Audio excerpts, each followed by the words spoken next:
¿Por qué está de moda El Salvador hoy el tema fiscal y por qué todo el mundo está de acuerdo? Que eso es importante, de nuevo, para la argumentación que estábamos haciendo hace poco. No es por convicción en muchos temas, en mucha gente, es por necesidad. ¿Por qué ahora existe un consenso entre los economistas de izquierda, derecha, de centro, entre FUSADE, entre los candidatos, entre los partidos? ¿Por qué nadie puede evadir el tema fiscal? No es porque de repente todo el mundo cayó en la cuenta que la reforma fiscal es por convicción. Es porque se sabe, y qué bueno que haya sido así, que enfrentar esta crisis que nos viene y resolver los problemas del país y hacer una gestión pública diferente, un próximo gobierno, supone superar la restricción financiera. Ese es el tema. Todos están de acuerdo, pero cada quien tiene sus matices y apuestas diferentes de lo que lleve. Pero eso ya es algo. Hasta hace unos meses, el equipo de Arena, el candidato de Arena, el partido de Arena, a mí me criticaron muchísimo tiempo, decían, no estamos de acuerdo con un pacto fiscal. El presidente saca.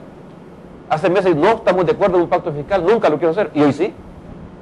Bueno, por lo menos ya comienza a haber un acuerdo formal. Y eso es bueno, porque las palabras deberían comprometer. Ahora, en el caso de Mauricio, la propuesta es bien concreta. El tema fiscal hay que enfrentarlo con una estrategia doble.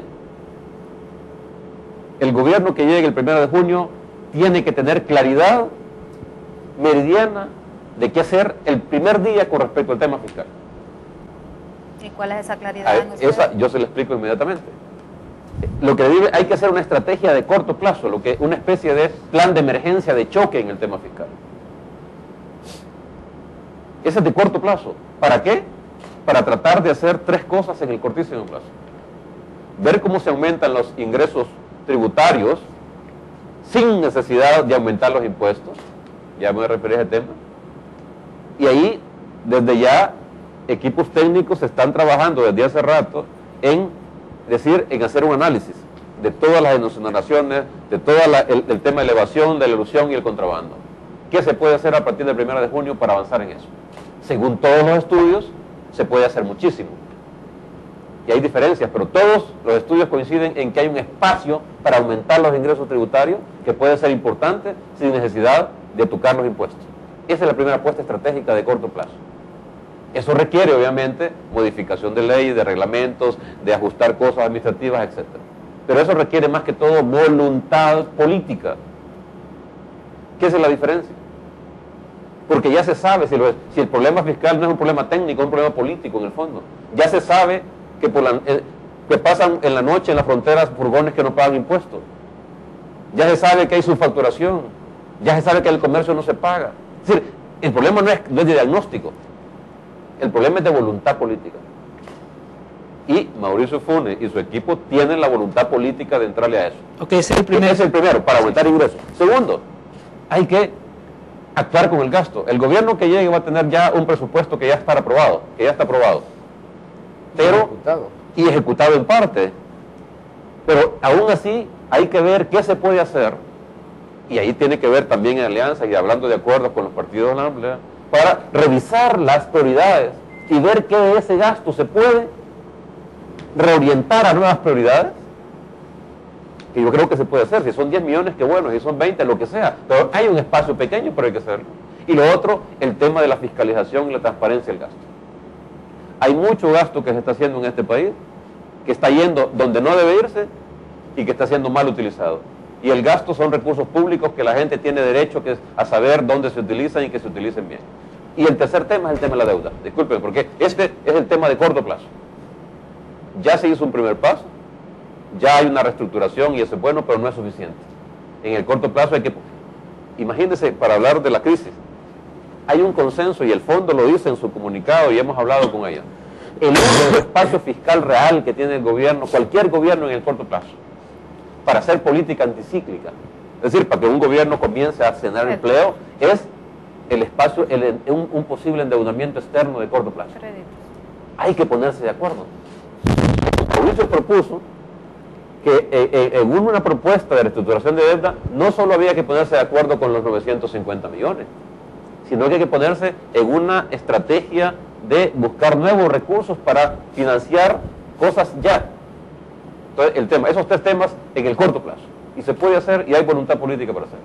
Deteniéndome un momento en el corto plazo, ¿cuánto tiempo es corto plazo?